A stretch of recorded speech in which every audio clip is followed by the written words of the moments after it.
खाटू श्याम जी, जिन्हें हिंदू धर्म में भगवान कृष्ण के अवतार के रूप में पूजा जाता है, राजस्थान के सीकर जिले में स्थित है। यहाँ कुछ रहस्य और महत्वपूर्ण बातें हैं जो खाटू श्याम जी से जुड़ी हैं। 1. भीम के पोते। खाटू श्याम जी का वास्तविक नाम बार्बरिक था, जो महाभारत के योद्धा भीम के पोते थे। उनके पिता का नाम घटोत्कच और माता का नाम मोरवी था। 2. बार्बरिक का बलिदान। महाभारत के युद्ध के समय बार्बरिक ने 3 तीरों के साथ युद्ध में भाग लेने का संकल्प लिया था। उन्होंने प्रतिज्ञा की थी कि वह उसी पक्ष की ओर से युद्ध करेंगे जो कमजोर होगा। यह जानकर श्री कृष्ण ने उनसे उनका सिर दान में मांगा।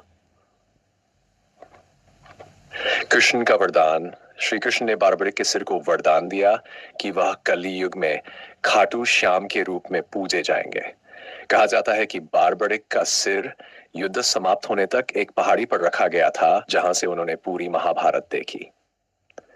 सौर खाटू श्याम जी का मंदिर। खाटू श्याम जी का प्रमुख मंदिर राजस्थान के सीकर जिले के खाटू गांव में स्थित है। यह मंदिर हर साल लाखों श्रद्धालुओं को आकर्षित करता है, विशेषकर फाल्गुन मास के दौरान जब यहां मेला लगता है। श्याम नाम का अर्थ। श्री कृष्ण ने बार्बरिक को श्याम नाम से संबोधित किया क्योंकि उनका शरीर कृष्ण के समान नीला था। इस नाम से बार्बरिक की पूजा खाटू श्याम के रूप में की जाती है। सपने में प्रकट होना। खाटू श्याम जी की मूर्ति की खोज राजा रूपसिंह चौहान के समय में हुई थी। कहा जाता है कि श्याम जी ने राजा को सपने में दर्शन देकर मूर्ति का पता बताया था। सब निशान यात्रा। खाटू श्याम जी के भक्त हर साल निशान यात्रा के रूप में उनके दर्शन करने पैदल यात्रा करते हैं। यह यात्रा विशेषकर फाल्गुन के महीने में की जाती है। श्याम कुंड। मंदिर परिसर में एक पवित्र कुंड है जिसे श्याम कुंड कहा जाता है। इस कुंड में स्नान करने से भक्तों को पवित्रता और मोक्ष की प्राप्ति होती है। 19. तीर। खाटू श्याम जी के 3 तीर उनके अद्वितीय योद्धा कौशल और शक्ति के प्रतीक हैं। कहा जाता है कि ये तीर किसी भी युद्ध को समाप्त करने के लिए पर्याप्त थे। डेंट। वचन और भक्ति।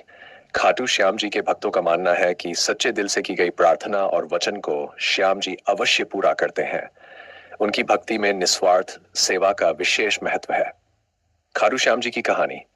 खाटू श्याम जी की कहानी महाभारत के समय से जुड़ी है। बार्बरिक का सिर श्री कृष्ण द्वारा लिया गया और वरदान स्वरूप खाटू श्याम जी के रूप में पूजनीय बना दिया गया। इस कथा के माध्यम से यह संदेश मिलता है कि निस्वार्थ भक्ति और सेवा से ही ईश्वर की कृपा प्राप्त की जा सकती है। खाटू श्याम जी की इस पवित्र कथा और उनके रहस्यों से हमें भक्ति, सेवा और निष्ठा का महत्व समझने को मिलता है।